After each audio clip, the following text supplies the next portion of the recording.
Selamat sore pemirsa, Anda sedang menyaksikan program Sumatera Utara hari ini edisi Rabu 19 April 2023. Tentunya bersama kami, saya Muhammad Azril Nasution. Dan saya Ayu Alvinia Kori. Seperti biasa pemirsa, sejumlah informasi aktual seputar Sumatera Utara telah dirangkum tim redaksi kami untuk Anda. Dan inilah Sumatera Utara hari ini selengkapnya.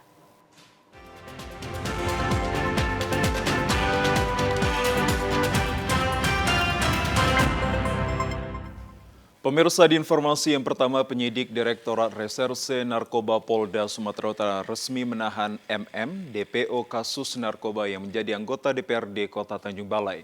MM ditahan karena terbukti terlibat dalam peredaran pil ekstasi sebanyak 2.000 butir. Penahanan terhadap MM ditetapkan pada Selasa malam usai pemeriksaan selama 9 jam oleh penyidik di Direktorat Narkoba Polda Sumatera Utara. Sebelum ditahan, penyidik terlebih dahulu melakukan pemeriksaan intensif dan melakukan gelar perkara terhadap kasus yang menjerat MM. MM berstatus DPO kasus narkoba sejak tahun 2020 lalu.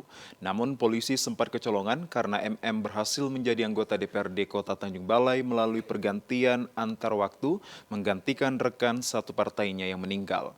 Polisi menerbitkan DPO terhadap MM atas keterlibatannya dengan menjual 2.000 butir pil ekstasi. Pada kasus ini juga melibatkan dua orang pelaku berinisial AD dan GM yang telah divonis 9 dan 7 tahun penjara oleh Pengadilan Negeri Medan pada tahun 2021. Direktur Reserse Narkoba Polda Sumatera Utara Kombes Pol Yemi Mandagi mengatakan, usai menjalani pemeriksaan MM langsung diserahkan ke Polda Sumatera Utara. Kalau dari rangkaian peristiwanya, yang bersangkutan juga kita persangkakan pasal 114 dan 112, perannya sebagai perantara untuk penjualan ekstasi dari tersangka yang sudah kita tangkap sebelumnya, yaitu saudara dengan inisial AD dan GS. Kita ke informasi lain, pemirsa. Petugas Bandara Silangit berhasil menggagalkan pengiriman 12 kg ganja berasal dari Padang Sidimpuan yang rencananya akan dikirim ke Depok. Pengungkapan berawal usai diperiksa petugas Bandara Internasional Silangit melalui sinar X-ray. Saat hendak masuk ruang kargo, ditemukan 12 bal bungkusan yang diduga berisi ganja kering. Sebelumnya ganja kering yang diamankan dibungkus menjadi 12 bal dimasukkan ke dalam 3 kardus, yang merupakan kiriman dari salah satu biro jasa pengiriman dengan inisial A dan M dari Kota Padang Sidimpuan. Adanya penemuan ganja tersebut menurut manajemen Bandara Silangit Ardon Marbun bermula atas kecurigaan petugas Bandara Internasional Silangit di gudang kargo. Saat petugas melakukan pemeriksaan seluruh barang melalui mesin X-ray dan melaporkannya ke pihak Polres Taput melalui petugas dari Polres di unit Bandara Silangit, adanya pengungkapan narkotika jenis ganja yang akan dikirimkan ke Depok tersebut terjadi pada 12 April lalu, dibenarkan Kapolres Taput AKBP Johansson Sianturi melalui Kasih Humas Polres Taput Ibda Barensius Gultom dan pihak manajemen Bandara Silangit setelah beberapa minggu pasca ditemukannya ganja tersebut di Terminal Kargo Bandara Silangit. Dari hasil pengembangan di Padang Sidimpuan, yakni di kantor Biro Jasa Pengiriman, petugas juga menemukan 10 bal narkotika gulungan 1 jenis ganja dengan berat 10 kg lebih yang siap dikirim. Setelah dilakukan pengusutan oleh tim operasional Polres Taput, langsung bergerak ke Padang Sidimpuan bekerja sama dengan Sat Narkoba Polres Padang Sidimpuan. Namun hingga kini pemilik ganja tersebut yang sesuai dengan alamat pengirim yang tertera melalui Biro Jasa Pengiriman dengan inisial A dan M dari Kota Padang Sidimpuan belum dapat diungkap. Pemirsa, guna mewujudkan pemilu tahun 2024 yang damai, pergerakan aktivis Nahliain Nusantara Sumatera Utara meminta kepada semua pihak dapat berperan mencegah politik identitas dan polarisasi politik. Penolakan politik identitas dan polarisasi pemilu 2024 dibahas dalam diskusi publik melibatkan awak jurnalis, aktivis, dosen, dan tokoh politik di Medan kemarin.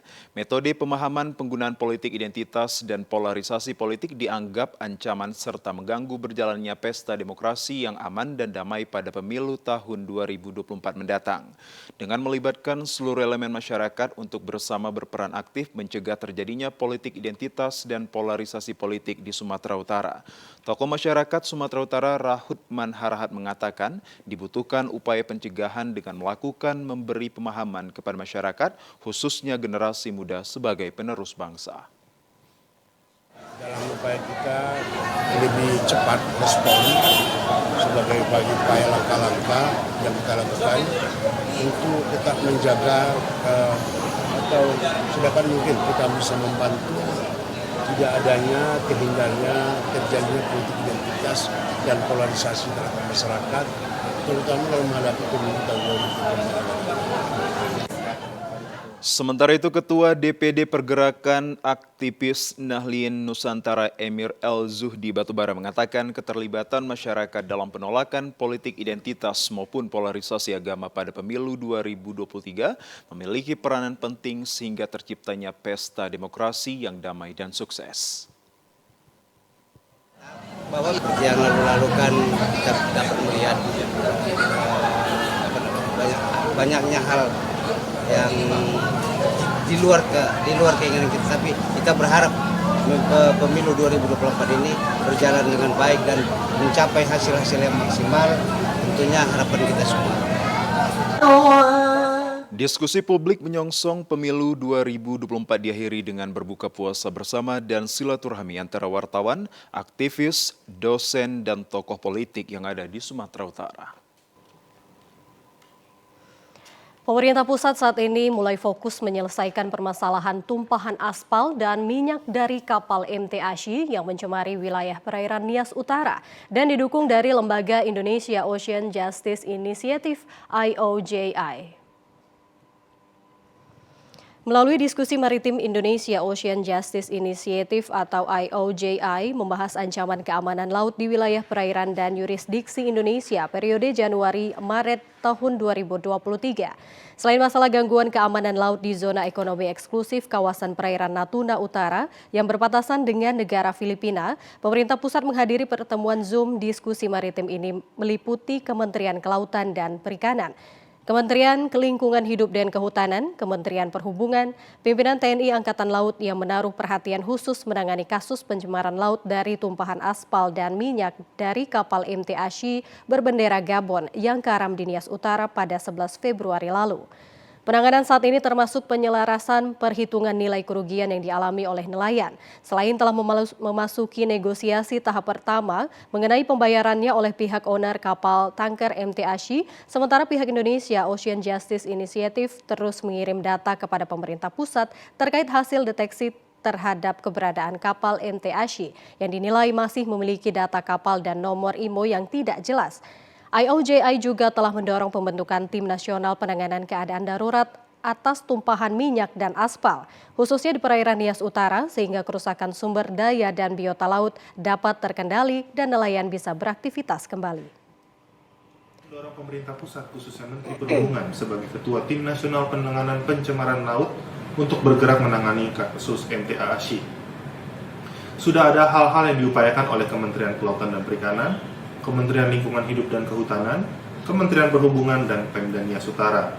Namun perwakilan Pemda Nias Utara dalam diskusi tadi juga menyatakan bahwa upaya-upaya tersebut masih belum maksimal.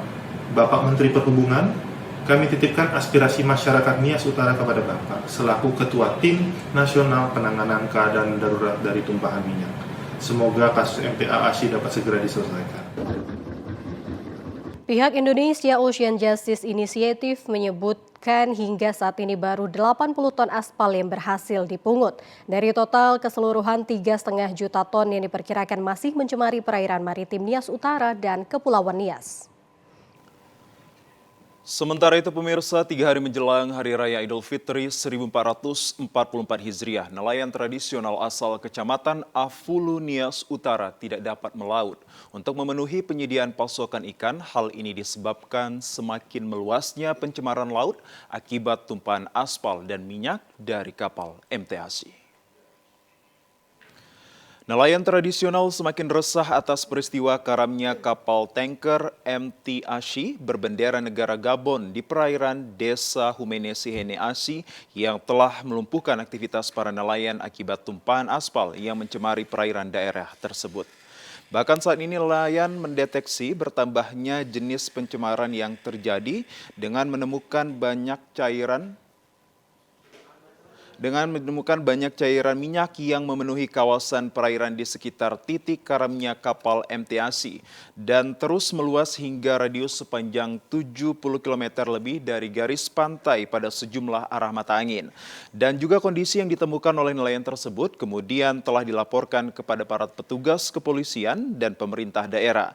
Dalam hal ini, para nelayan berharap kondisi pencemaran laut segera dapat diatasi secara tuntas. Sementara itu, sejumlah remaja pria anak nelayan untuk mengisi waktu libur sekolah dengan memancing di kawasan tepian dan dermaga pelabuhan Afulu. Hal ini mereka lakukan karena tidak ada hasil tangkapan dari orang tua mereka. Sementara pasokan ikan untuk dikonsumsi pada perayaan Hari Lebaran harus dipenuhi.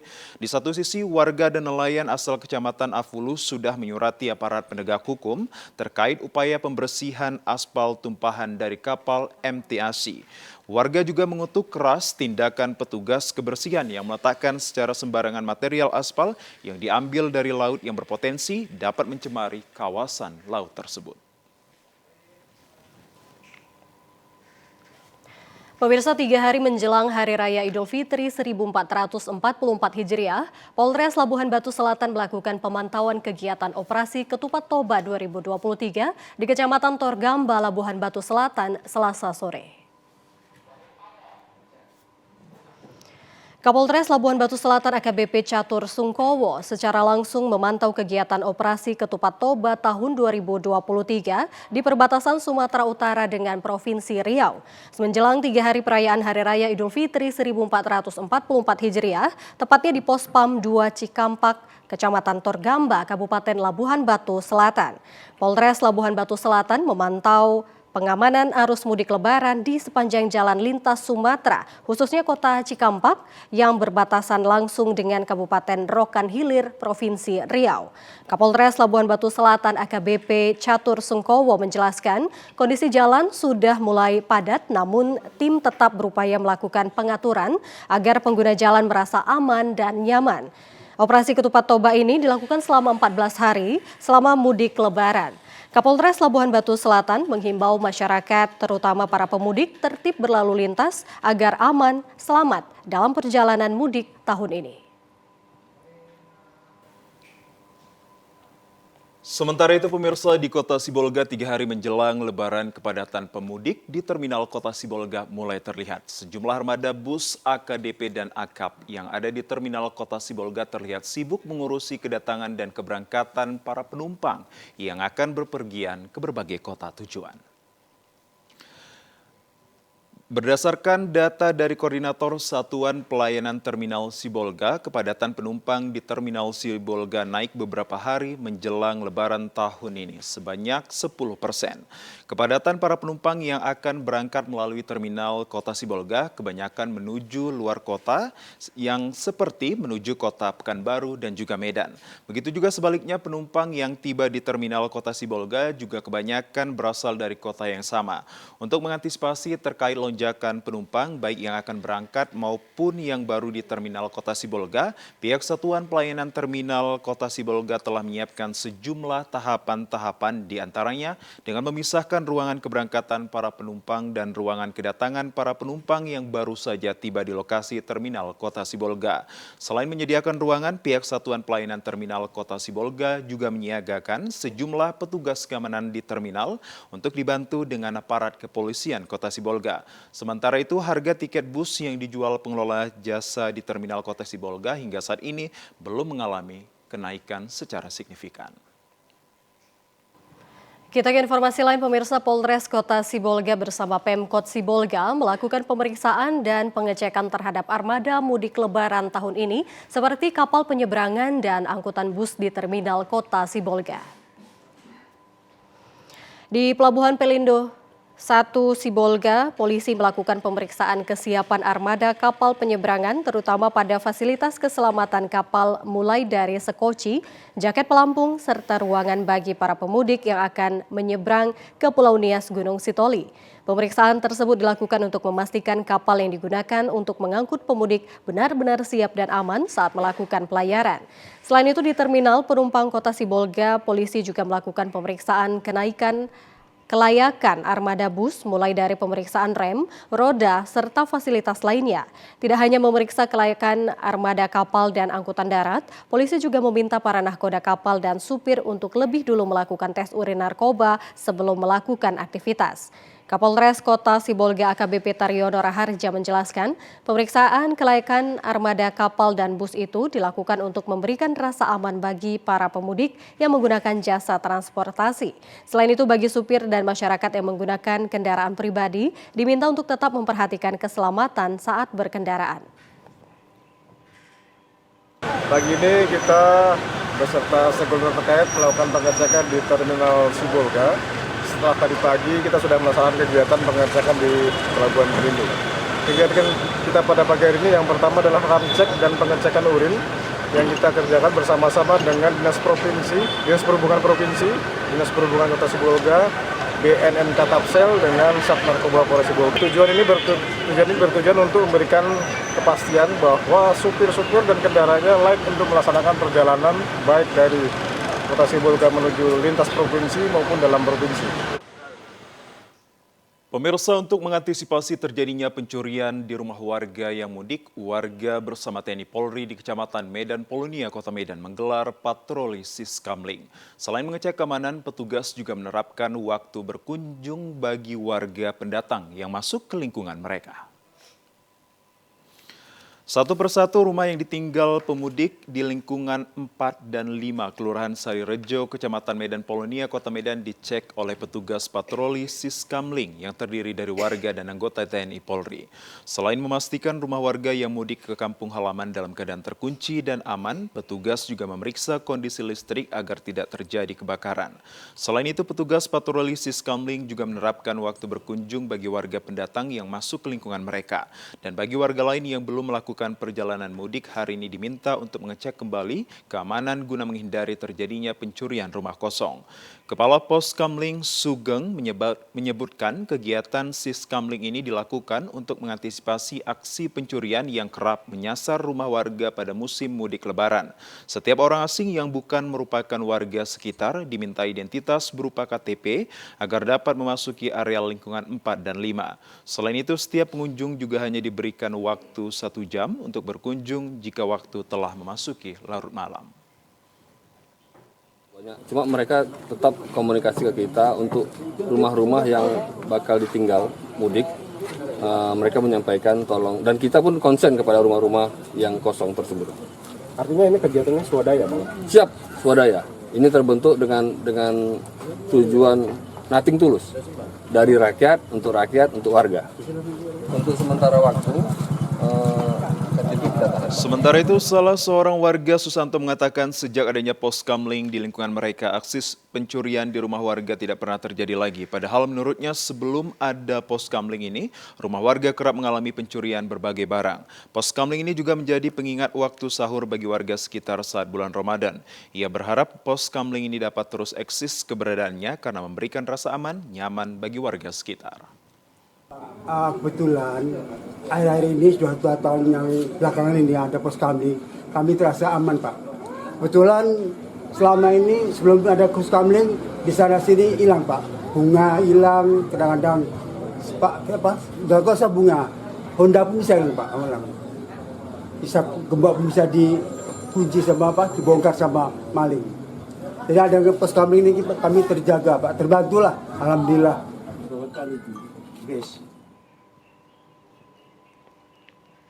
Pemirsa, informasi aktual lainnya dapat Anda ikuti setelah yang berikut ini. Kami akan segera kembali untuk Anda.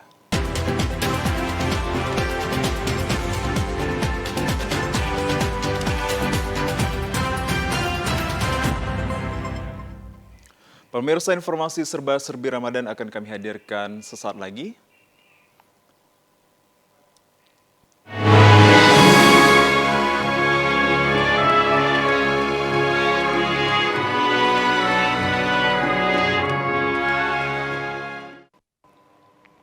Pemirsa, Himpunan Mahasiswa Langkat Himala melakukan diskusi publik yang bertajuk menggagas masa depan pendidikan dengan harapan tidak ada lagi pemuda Langkat yang kesulitan dalam melanjutkan pendidikan ke jenjang perguruan tinggi. Himpunan Mahasiswa Langkat yang berasal dari berbagai universitas di Indonesia saat ini memiliki program untuk memajukan pendidikan di Kabupaten Langkat. Melalui diskusi publik yang diselenggarakan kemarin, hendaknya seluruh mahasiswa Langkat tidak lagi tersekat dan memiliki perbedaan karena alma mater, namun bersatu atas nama himpunan mahasiswa yang ada di Kabupaten Langkat. PLT Bupati Langkat Syah Afandin yang juga Dewan Pembina Himala dalam sambutannya mengatakan melalui Himala seluruh kebijakan publik yang dibuat pemerintah dapat dievaluasi sehingga apa yang terjadi tujuan pemerintah Langkat untuk kemajuan Langkat dapat terwujud. Dikatakan sebagai mahasiswa yang memiliki intelektual tinggi, sudah seharusnya dapat melihat bagaimana perkembangan dunia pendidikan di seluruh Kabupaten Langkat, mulai dari tingkat desa hingga kabupaten, dan nantinya dapat menjadi bahan bagi pemerintah untuk mewujudkan pendidikan yang baik, mengingat untuk kemajuan suatu daerah tidak terlepas dari sumber daya manusia yang ada. Selain itu, PLT Bupati Langkat Syah Afandin menyampaikan untuk mencari pekerjaan, mahasiswa yang sudah selesai tidak perlu mencari pekerjaan hingga keluar daerah karena Kabupaten Langkat masih menyimpan sumber kekayaan alam yang belum tersentuh sehingga dibutuhkan tangan-tangan terampil. Ia berpesan agar Himala dapat berkreasi melakukan hal-hal positif yang dapat memajukan diri dan daerah sehingga Langkat akan jauh lebih maju. Wahyu sudah berhasil menghimpun adik-adik mahasiswa yang ada di Langkat untuk mendiskusikan bagaimana pendidikan di Langkat untuk bisa lebih maju. Saya merasa tersanjung dan saya ingin Himala ini terus eksis, ya, tidak hanya sekali ini. Saya terus sampaikan supaya ada agenda dalam setiap bulannya. Apa kegiatan kita akan support. Tidak, maaf ya, tidak pakai anggaran pemerintah, pakai anggaran saya pribadi. Ini hal yang perlu kita backup. Demikian. Ketua Umum Pengurus Besar Himala M. Wahyu Hidayah mengatakan, Himpunan Mahasiswa Kabupaten Langkat adalah milik Kabupaten Langkat, di mana tanggung jawab pengurus baik secara pemikiran sampai ke akar rumput di komisariat adalah milik daerah Langkat. Seluruh anggota yang berada di Himala tidak lagi membawa slogan kampus dan alma mater di mana seorang anggota menuntut ilmu, namun disatukan dan membawa nama Himpunan Mahasiswa Langkat. Dikatakan orientasi Himala mensolidkan seluruh kader Himala dan kader agar dapat dikaryakan baik secara soft skill dan pengembangannya. Satu isu besar yang kita angkat di Himala periode 2023-2025, yaitu yang pertama adalah isu pendidikan, sehingga kontribusi yang terbesar yang coba akan kita kawal bersama-sama ada terkait isu pendidikan. Dan yang lain mungkin terkait kesehatan, lingkungan, dan lain-lain. Karena kita berhimpun atas dasar kekeluargaan, maka yang pertama orientasi kita adalah bagaimana mensolidkan seluruh kader-kader Himala. Yang kedua adalah bagaimana setiap kader-kader Himala mampu dikaryakan baik secara soft skill dan pengembangannya setelah kuliah seperti itu. Diskusi publik tentang menggagas masa depan pendidikan menghadirkan narasumber Profesor Johar Arifin Hussein, anggota DPR RI, Muhammad Saleh, Rektor STAIJM, Adri Huda PhD, dan dilanjutkan dengan berbuka puasa bersama sebagai ajang mempererat tali silaturahmi. Pemirsa, kami ajak Anda ke informasi lainnya untuk mengantisipasi terjadinya kenaikan harga menjelang Hari Raya Idul Fitri. Pemerintah Kabupaten Labuhan Batu Utara bekerja sama dengan Bulog, kelompok tani dan peternak dalam melaksanakan Bajar Pasar Murah.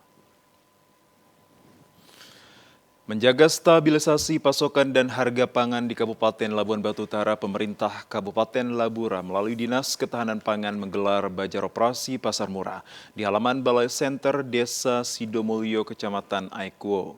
Bulog Rantau Parapat memasarkan beras sebanyak 5 ton dengan kemasan 5 kg dengan harga Rp45.000 per sak. Selain itu, Dinas Hampang juga melibatkan kerjasama dari kelompok tani dan peternak dengan menjajakan ragam sayuran lokal dan daging ayam kampung organik mulai dari tanggal 18 April 2023.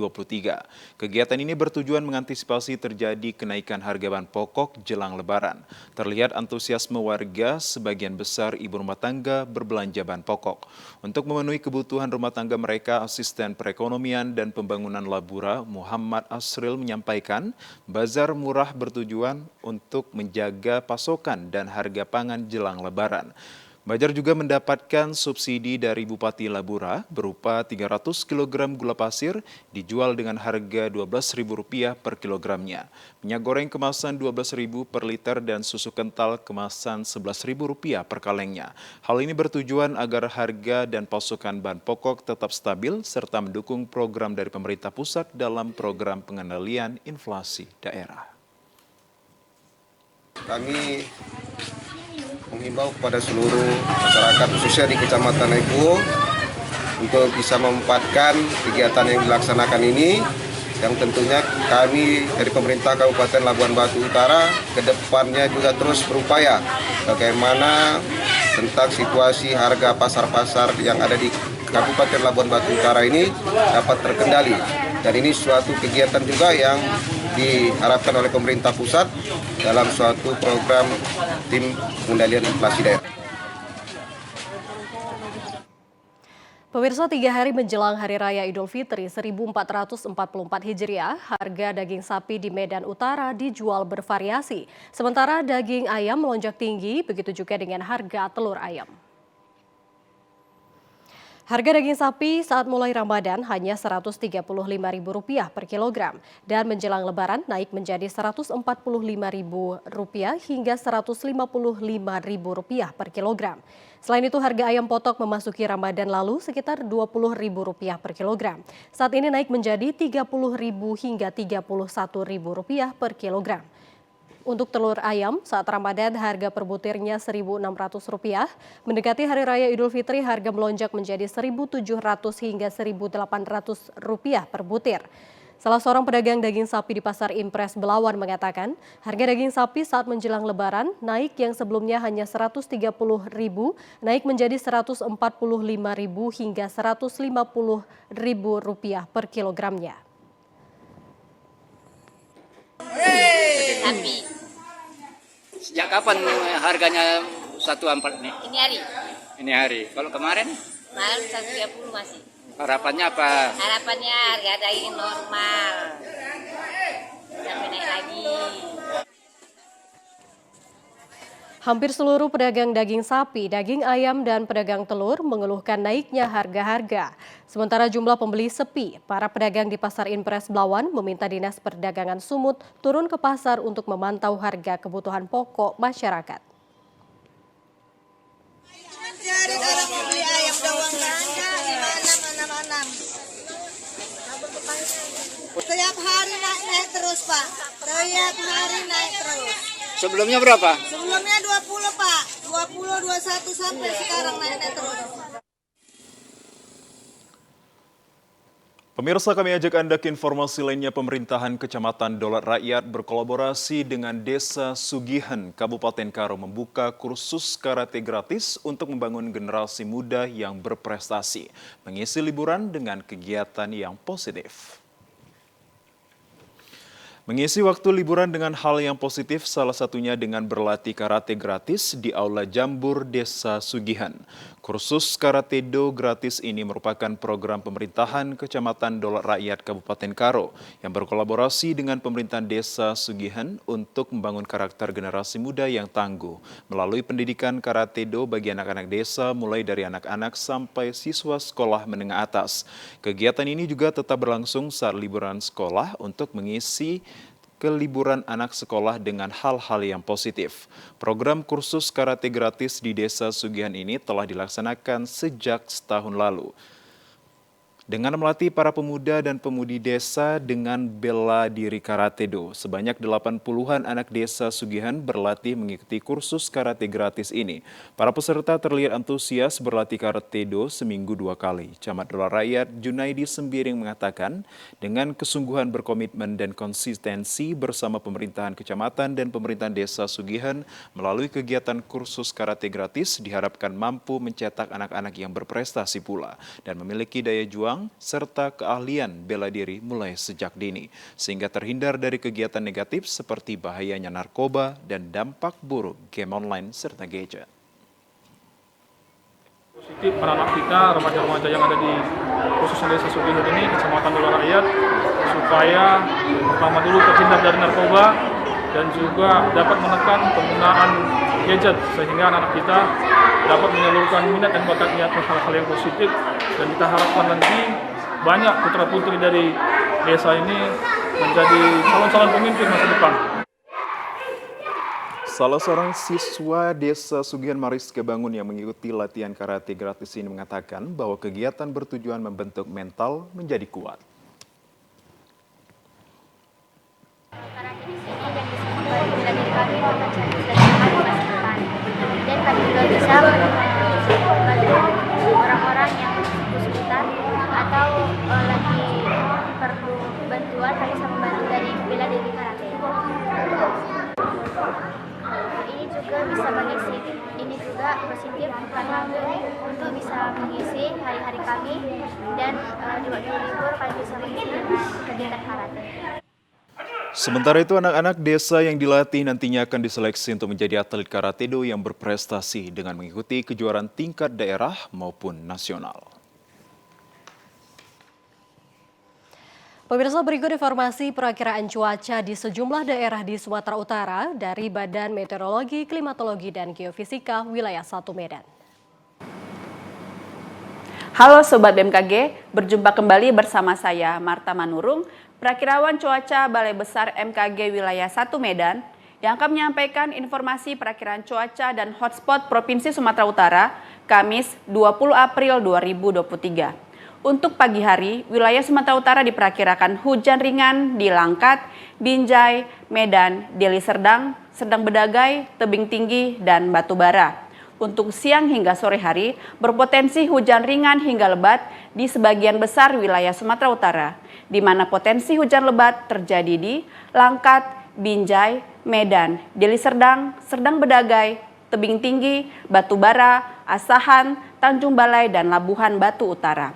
Untuk malam hari juga masih berpotensi hujan ringan hingga lebat yang disertai petir dan angin kencang di sebagian besar wilayah Sumatera Utara, di mana potensi hujan lebat terjadi di Tapanuli Utara, Karo, Simalungun, Pematang Siantar, Dairi, Pakpak Barat, Samosir, Humbahas, Toba, dan Labuhan Batu Utara. Serta untuk dini hari berawan di seluruh wilayah Sumatera Utara dengan suhu udara 15 hingga 35 derajat Celcius dan kelembapan udara 50 hingga 95%. Angin bertiup dari arah barat daya hingga barat laut dengan kecepatan angin 10 hingga 30 km per jam. Tidak terpantau adanya titik panas di wilayah Sumatera Utara per tanggal 18 April 2023. Kami menghimbau kepada masyarakat yang tinggal di pantai barat, pegunungan, sebagian lereng timur, dan pantai timur agar tetap waspada akan potensi terjadinya hujan lebat dan angin kencang yang terjadi pada siang hingga malam hari. Oh ya, bagi Sobat BMKG yang sedang dalam perjalanan mudik menggunakan transportasi darat, BMKG juga punya nih informasi jalur transportasi darat. Sobat BMKG bisa membukanya di info BMKG Sumut. Akhir kata, selamat berlibur bersama keluarga terkasih. Mari wujudkan mudik aman, nyaman, dan berkesan. Terima kasih. Pemirsa, di informasi lainnya, wisata alam Pegunungan Sitepu Rumah Pulungan SRP Ernala yang berada di Desa Sukanalu Embelang, Kecamatan Barusjahe, Kabupaten Karo, ramai dikunjungi para wisatawan. Kapadokianya Tanah Karo ini dengan adanya spot balon terbang besar yang membuat keunikan tersendiri. Kabupaten Karo terkenal dengan kesejukan serta keindahan alamnya yang sangat beragam. Destinasi wisata alam ini indahnya pemandangan pegunungan tentu memberikan pengalaman yang menyenangkan. Seperti di lokasi wisata alam Sitepu Rumah Pulungan SRP Ernala yang berada di Desa Sukanalum Belang, Kecamatan Barus Jahe, Kabupaten Karo. Kapadokianya Tanah Karo ini dengan spot balon terbang besar yang membuat keunikan tersendiri. Kapadokia Wisata Alam SRP Ernala ini memang tidak dapat melayang, meski begitu tempat ini menjadi spot gambar maupun bersuah foto yang menarik dan juga menantang. Karena berada di ketinggian dan panorama keindahan alam lereng perbukitan, sangat cocok untuk wisata bersama keluarga. Sarana di halaman SRP Ernala Sukanalu juga lumayan baik dengan spot foto yang stand, duduk yang banyak. Selain itu fasilitas kolam renang anak, kolam pancing, pondok dan penginapan keluarga serta lahan parkir yang aman pula. Dan menikmati kuliner resto cafe dengan menu ikan dari kolam pancing yang menikmat, segar dan juga fresh. Pengelola Inalia Boru Hasian mengatakan wisata alam SRP Ernala masih terus dikembangkan agar menjadi destinasi wisata yang menarik dan menjadi ikon Desa Sukanalu Embelang, Barus Jahe. Standar manajemen pariwisata dan meningkatkan SDM masyarakat desa di bidang pariwisata masih perlu dorongan agar lebih baik pula terkait dukungan investor dan dinas terkait untuk meningkatkan perekonomian masyarakat desa. Kerjasama yang baik kepada beberapa mungkin relasi rekan atau ya baik juga dari pemerintahan daerah. Jadi untuk harapan kami dari wisata SRP Ernala Sukanalu, Kecamatan Barus Jahe, Kabupaten Karo Sumut, sangat banyak untuk kedepannya. Terlebih kita boleh menggunakan alam, ya alam yang setelah diciptakan Tuhan buat kita. Jadi untuk harapan yang sangat luar biasa itu, kita akan menjadikan wisata kita ini sebagai ikon untuk daerah yang kita tempati di sini, Tanah Karo Simalem. Salah seorang pengunjung Ocha Sebayang mengatakan lokasi wisata alam SRP Ernala memiliki potensi pengembangan pariwisata di desa. Perlu dukungan seperti infrastruktur untuk memperkuat promosi wisata baik wisatawan lokal maupun sampai ke mancanegara. Wisata yang sangat-sangat menarik bagi kita pengunjung ya, terutama objek-objek yang mereka tampilkan itu sangat berbeda dengan yang lainnya. Nah, kalau kita melihat view di sini itu bisa nanti kalau memang ini mau dikembangkan akan bisa sambung menyambung. Kita berharap Kementerian Pariwisata akan memberikan pengarahan-pengarahan atau penambahan mungkin di bagian finance-nya menurut saya ya. Pemirsa, informasi menarik lainnya dapat Anda ikuti setelah yang berikut ini. Tetaplah bersama kami akan segera kembali.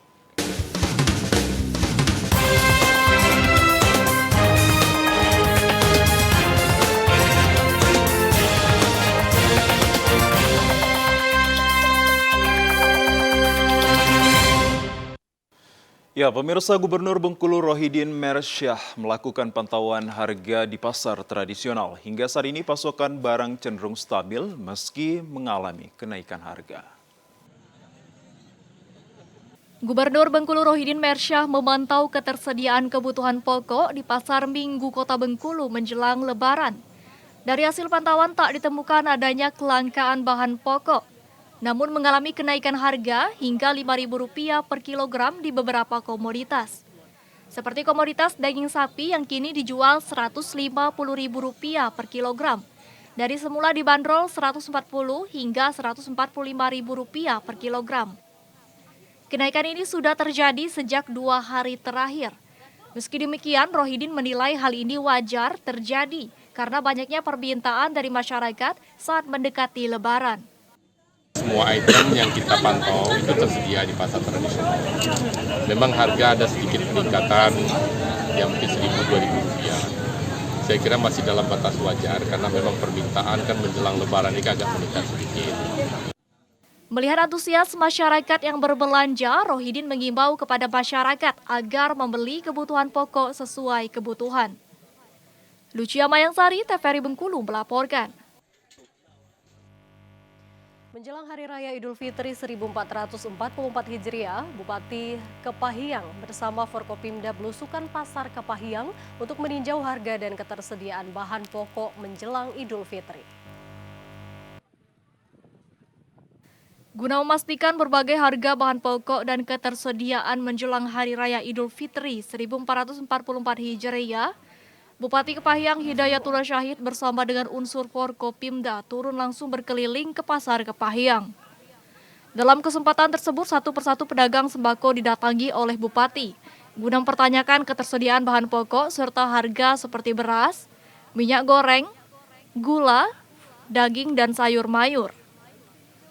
Meski dalam kegiatan tersebut berbagai bahan pokok di Pasar Kepahyang dinilai aman, dan kenaikan beberapa bahan pokok seperti daging sapi dan daging ayam dinilai wajar menjelang Lebaran.